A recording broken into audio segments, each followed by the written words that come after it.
বন্ধুরা, সম্পূর্ণ পর্বটি দেখতে চ্যানেলটিকে সাবস্ক্রাইব করুন।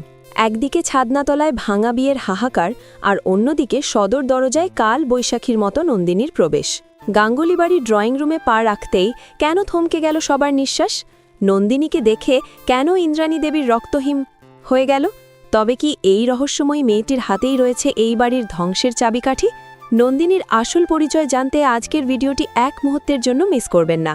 বন্ধুরা, কুসুম সিরিয়ালে আজ যেন এক অলৌকিক কাণ্ড ঘটে গেল। মণ্ডপে যখন আয়ুষ আর মেঘার বিয়ের মালা ছিটকে পড়ে আছে, ঠিক তখনই দরজায় এসে দাঁড়ালো এক রহস্যময়ী রূপসী নন্দিনী। নন্দিনীর জুতো খটখট শব্দে ড্রয়িং রুমে প্রতিধ্বনি হচ্ছিল। তাকে দেখে ইন্দ্রাণী দেবীর হাত পা যেন বরফের মতো ঠান্ডা হয়ে গেল। বাড়ির পিসিমণি থেকে শুরু করে কাকাবাবু সবাই এমনভাবে নন্দিনীর দিকে তাকিয়েছিলেন যেন কোনো মৃত মানুষকে জীবন্ত হয়ে ফিরতে দেখছেন। নন্দিনী কিন্তু চুপ করে থাকার পাত্রী নয়। সে একদম ইন্দ্রাণীর সামনে গিয়ে দাঁড়ালো এবং তার ঠোঁটে ফুটে উঠল এক বাঁকা হাসি। আয়ুষ যখন রেগে গিয়ে তাকে জিজ্ঞেস করল, আপনি কে? নন্দিনী উত্তর না দিয়ে সোজা ইন্দ্রাণীর দিকে তাকিয়ে বলল, কি গো মা, আমাকে চিনতে পারলে না? এই একটি সংলাপেই বদলে গেল গাঙ্গুলি বাড়ির সব সমীকরণ। তবে কি নন্দিনী এই বাড়ির হারিয়ে যাওয়া কোনো সদস্য, নাকি বড় কোনো ঝড়ের শুরু?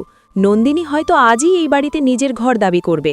সে কি কোনো পুরনো দলিল বা সম্পর্কের প্রমাণ নিয়ে এসেছে? ইন্দ্রাণী কি নন্দিনীকে মেনে নিতে বাধ্য হবেন? নন্দিনীর এই আগমনে মেঘাকে নিজের বিপদ দেখে কুসুমের সাথে হাত মেলাবে? গাঙ্গুলি পরিবারের অন্দরমহলের গোপন লড়াই এবার সবার সামনে আসতে চলেছে। নন্দিনীকে দেখে আয়ুষের জীবন কি আরও বেশি ওলটপালট হয়ে যাবে? আপনাদের কি মনে হয়, নন্দিনী কি কুসুমের বন্ধু হবে নাকি শত্রু? বন্ধুরা, নন্দিনীর এই ধামাকা এন্ট্রি আপনার কেমন লেগেছে? সে কি কোনো পুরনো প্রতিশোধ নিতে এসেছে বলে আপনার মনে হয়? আপনার গেস অবশ্যই কমেন্টে আমাদের জানান। কুসুম সিরিয়ালের সব ব্রেকিং নিউজ আর আগাম ঝলক সবার আগে পেতে আমাদের চ্যানেলটি এক্ষুনি সাবস্ক্রাইব করে রাখুন। ভিডিওটি ভালো লাগলে একটি লাইক দিন এবং সবার সাথে শেয়ার করুন। দেখা হচ্ছে পরের ধামাকা ভিডিওতে।